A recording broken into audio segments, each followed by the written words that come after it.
eh, keinginan Pak Prabowo untuk mewujudkan 3 juta rumah itu pada akhirnya kita bisa bahas yang disampaikan langsung oleh pembantu beliau di sini.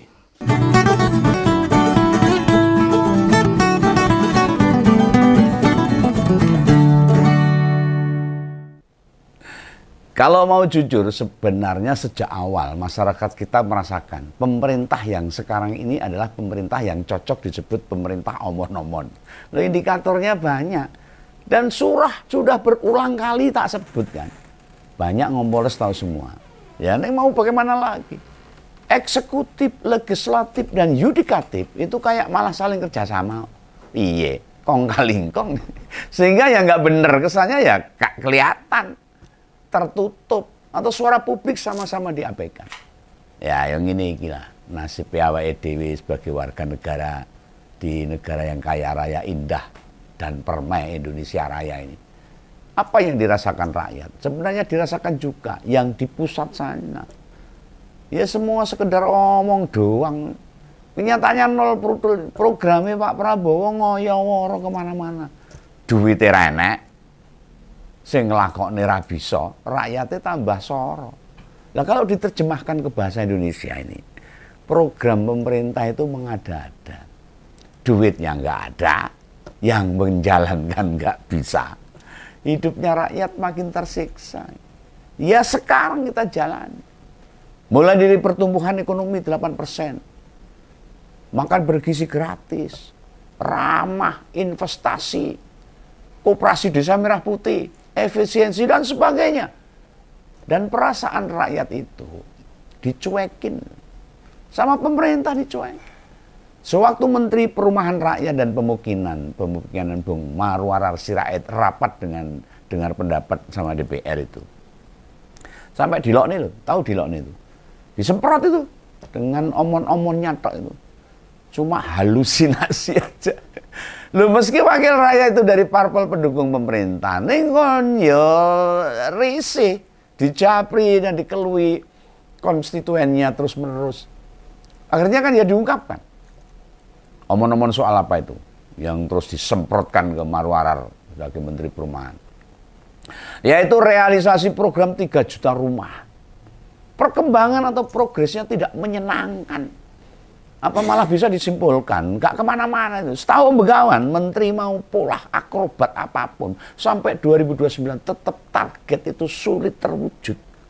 3 juta rumah buat rakyat.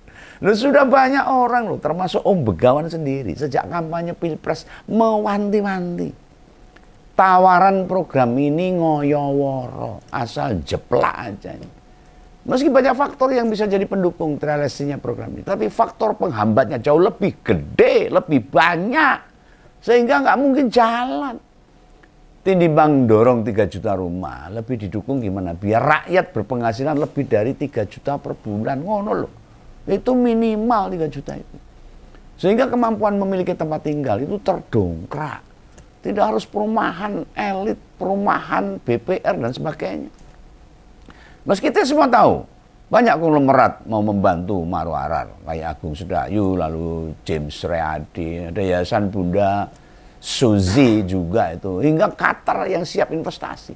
Ning mewujudkannya gak mudah, ora gampang. Mereka yang ngerti no, daya beli kita itu lagi turun drop jauh. Nek ditekati bangun loh. Terus yang mau beli siapa? Sedangkan saat ini banyak orang jual rumah, jual tanah. Yang beli nggak ada. Memangnya kalau pembeli itu, pembelinya nggak ada, pengusaha nggak rugi. Wes ditowak-tawak ke. Meskipun itu rumah subsidi loh. Kalau nggak ada yang beli, ngapain kita bangun? Nek bangunnya nganggo godong. Kusenya ro. Entah lo atapnya dari botol plastik, ya mungkin bisa. Tapi program Kementerian PKP ini, itu kan bukan mendirikan 3 juta rumah bedeng loh. Nah, tentu rumah yang layak huni. Lahannya juga berarti kalau 3 juta rumah ya berjuta-juta meter kan. Pengembangan kan ya nggak bisa sembarangan bangun perumahan. nek gak balik modal. Bisa malah berakibat modal mandul alias bangkrut di perusahaannya. Terus yang hijau siapa? Bung Ara hanya bisa pasrah ke lumah-lumah. Emang faktanya gitu.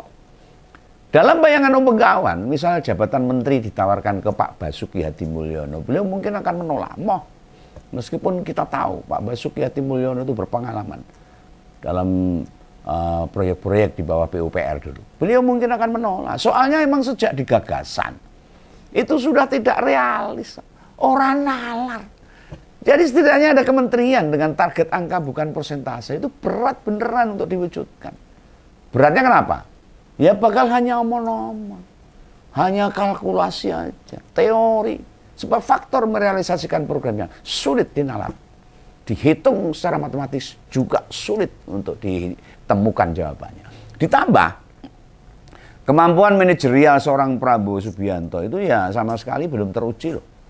Pengalamannya memimpin Gerindra aja waktu di Kopassus atau Kostrad hingga Menteri Pertahanan beda sama mengorkestrasi sebuah negara yang besarnya seperti ini. Dalam perjalanan memimpin 4 institusi tadi pakai sistem komando itu masih jalan. Chain of command, langsung perintah ke bawah jalan semua. Nah sekarang yang unsur pendukungnya adalah mayoritas sipil, ya program 3 juta rumah emang sekedar omong-omong, cuma teori aja. Mau dinalar macam apapun melihat kondisi global serta lokal, itu yang amzong alias zong, sehingga dalam RDP kemarin Bung Ara menjawab siap untuk diganti. Nyerah. Lempar handuk putih ya. Ya, dia sadar betul ini program yang nggak rasional. Mau diupayakan bagaimanapun sulit untuk terwujud. Ingat loh, ini sudah memasuki bulan ke-6 loh. Dan pengen ngerti, sudah terrealisasi berapa rumah? Baru 7% saja. Nah, dikit sekali. Kalau berdasarkan informasi yang tak dapat loh, baru ada 596 rumah. Dan nggak tahu ini progresnya seperti apa. Apakah sudah laku semua, sudah ada tempat semua, atau masih dalam bentuk lahan, kita belum tahu. Tidak ada laporan. Andai kata di rata-rata, atau perkembangan konstan, paling akhir tahun tercapai 21%, atau 631 ribuan rumah.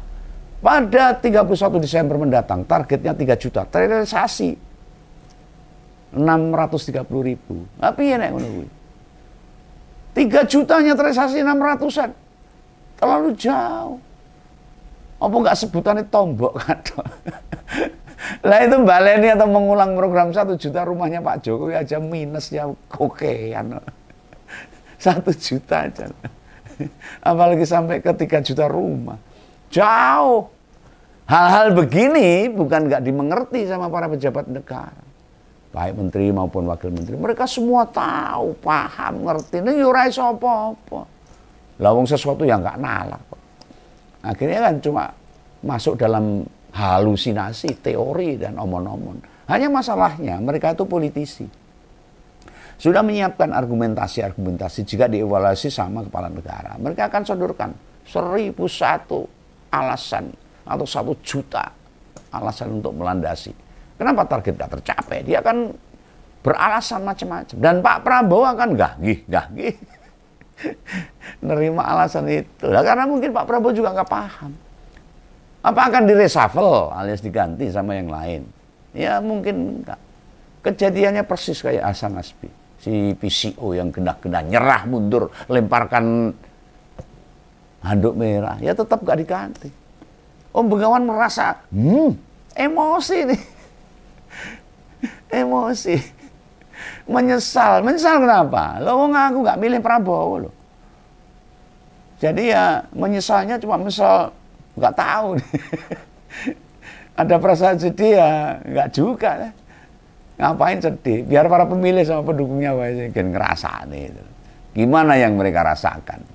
Dikira nek milih Prabowo Gibran kondisi kita lebih baik. Ya, kalau seperti ini gimana? Ya. Jadi Pak Prabowo harus bertanggung jawab untuk memperbaiki negara ini. Kita menunggu. Meskipun saya nggak milih Pak Prabowo ya, mau bagaimanapun Pak Prabowo adalah Presiden Republik Indonesia. Babakan alasan atau nutupi kesalahan Pak Prabowo juga akan bicara ke rakyat. Hal yang sama, dia kan juga politisi. 1.001 hingga sejuta dalih. Mengapa target 3 juta rumah tidak terrealisasi, hanya terbatas pada teori dan omon-omon. Dengan kekuatan politik yang dominan, otomatis di DPR juga gak akan keras pada pemerintah. Dan lagi-lagi yang dirugikan ya kita semua, rakyatnya. Lah sampai 2029 program 3 juta rumah ini sulit terrealisasi. Jangankan 3 juta rumah, 1 juta rumah itu bukan perkara mudah untuk dibangun. Dan mengapa Kementerian PKP itu kementerian terberat dibandingkan sama kementerian-kementerian yang lain? Sebab pembiayaan penyediaan rumah itu tidak disediakan negara. Yang membangun ya para pengembang. Negara tugasnya memfasilitasi pengembangan dengan cara ngasih stimulus. Termasuk di dalamnya penyediaan lahan. Ada juga tuh fasilitas bagi para pembeli atau rakyat dengan menyediakan subsidi. Ya, dibantu oleh negara. Dan target 3 juta rumah itu memang diperuntukkan bagi kelas menengah ke bawah. Nah, sedang rumah-rumah mewah, peruntukan klaster, rumah komersial, itu gak masuk dihitung 3 juta rumah itu. Nah, kita sebagai rakyat memang tinggal menunggu gimana janjinya Pak Prabowo buat mewujudkannya ini. Masih mending itu program 3 juta rumah. Ada usaha yang mereka upayakan. Mesti jomplang banget buat dipenuhi. Susah direalisasi. Dibandingkan sama Butiari atau Pak Dadan Hidayana, Kementerian PKP, tanggung jawabnya lebih besar. Pak Dadan kepala BKN lebih enak itu, duit program makan bergizi, semua dari APBN. Tinggal dicake, tahu dicake, tinggal dipakai. Nek rene ya mandek gitu loh. Sehingga tinggal bagaimana mengorkestrasi dapur-dapur penyedia makan bergizi gratis. Butiari Multi Koperasi ya, hampir mirip aja. Hanya duitnya dari BUMN. Untuk mendirikan koperasi Desa Merah Putih. Nek Bung Ara, uangnya murni milik pengembang. Jadi tugasnya dorong-dorong, ngerayu-ngerayu, dan bantu cari solusi bila di lapangan ada kendala. Itu tugas dia. Berat. Loh, entahlah hanya terbatas misalnya, entah ada regulasi yang buntu, mungkin ada pembebasan tanah dan sebagainya, atau ada pemda yang merintangi, nggak setuju. Makanya tantangan penyediaan lahan itu sampai ada ide tanah milik koruptor, lahan negara sampai penjara mau direlokasi buat membangun perumahan itu. Dia bingung itu Bung Ara itu. Lah bingungnya Bung Ara, daya beli rakyat lagi turun drastis saat ini. Gumangan ya cukup tiap hari udah bersyukur. Kalau dipaksakan direalisasikan, orang yang sing tuku, gak ada yang beli. Pengembang kan akan yang mikir, tiwas ngebangun gak ada yang beli. Kalau bangun lalu yang beli cuma 5%, 10% dari target, kukut no. Loh memang sih yang namanya rumah itu gak mudah basi, awet. Ini tetap hancur kalau terlalu lama diggur kayak itu. Tetapi ada mangkrak kan ya pengembang yang rugi. Uangnya sudah masuk, tidak siap berkembang. Di daerah banyak loh. Kawasan perumahan yang tidak laku. Turunnya daya beli otomatis mengurangi tingkat penjualan rumah. Pengembang itu juga nggak mau rugi. Tiwas sudah bangun ngabisin miliaran, nggak bisa diakses. Dibeli oleh rakyat. Ya buat apa? Terus andai program 3 juta rumah tidak terrealisasi. Yang rugi siapa? Ya kita sebagai rakyat. Artinya gaji, tunjangan, fasilitas yang disediakan negara buat bayarin menteri buat bekerja supaya targetnya tercapai. Itu terbuang sia-sia. Masalahnya, Pak Prabowo sadar diri perkara yang beginian apa enggak? Kalau diingat ada program yang disampaikan di kampanye, sampai bulan ke-5 kita nggak pernah dengar. Gimana progresnya? Jangankan progres, apakah mulai dijalankan saja? Kita udah nggak tahu kerungu kok. Contoh ini, membangun 100 fakultas kedokteran baru. Walalala. Serta mengirim 100.000 mahasiswa kedokteran ke luar negeri. Kenara tahu disinggung. Ya memang begini adanya, omon-omon itu bakal terus terjadi hingga 2029. Itu kalau Pak Prabowo nggak mencalonkan lagi loh. Kalau nyapres kembali, aduh. Ya akan langgeng itu. Akan terus-menerus ngomongnya. Akan langgeng sehingga 2034. Merealisasikan penyediaan 3 juta rumah. Itu terlalu halu. Terlalu ngimpi. Nggak menenggang apapun. Dan Pak Prabowo sendiri sadar. Banyak janji-janji yang dia ucapkan itu sundul langit. Wah, sampluk pesawat kan repot. Janji-janjinya yang diucapkan itu sundul langit, tinggi, lebay kata anak muda sekarang itu. Sehingga dia fokusnya, pokoknya membicarakan banyak mimpi, mau ini mau itu, akan. Namun setelah dijalani ya dia diam, nggak mau tahu. Yang penting ngomong. Ibarat petani asal menanam saja. Contohnya seperti, gak mau fokus selalu tanamannya dipelihara biar bisa panen, rumputnya dicabutin, dipupuk dan sebagainya. Lacak aja. Dalam 2 bulan ini Presiden hampir gak pernah nyinggung perkara program 3 juta rumah. Sejak awal menjabat, belas tahu nyinggol pendirian 100 fakultas kedokteran baru. Atau mengirim 100.000 mahasiswa baru ke luar negeri untuk belajar kedokteran. Lah kalau sekarang, lagi gencar ngomongin Koperasi Desa Merah Putih sama sekolah rakyat. Padahal banyak sekolah yang tutup karena kekurangan murid. Nah kelak setelah 2 program yang nggak dijanjikan waktu kampanye diluncurkan, ya wes tinggal nih, ora digagas. Dan saya yakin nggak akan jalan itu Koperasi Merah Putih dan sekolah rakyat. Dia kan begitu terus memunculkan hal-hal baru. Setelah itu ya ditinggal perung. Yang berulang kali disebut mau ngelawan koruptor, mau memberantas korupsi. Tapi kerja konkretnya apa? Nggak ada. Ya emang setragis itulah nasib bangsa kita ini. Ya kita tunggu aja. Kita remuk bareng-bareng. Oke ya, ini pesan kawan supaya menjadi introspeksi bagi semua pihak. Salam begawan, salam ngumpul, jangan lupa subscribe.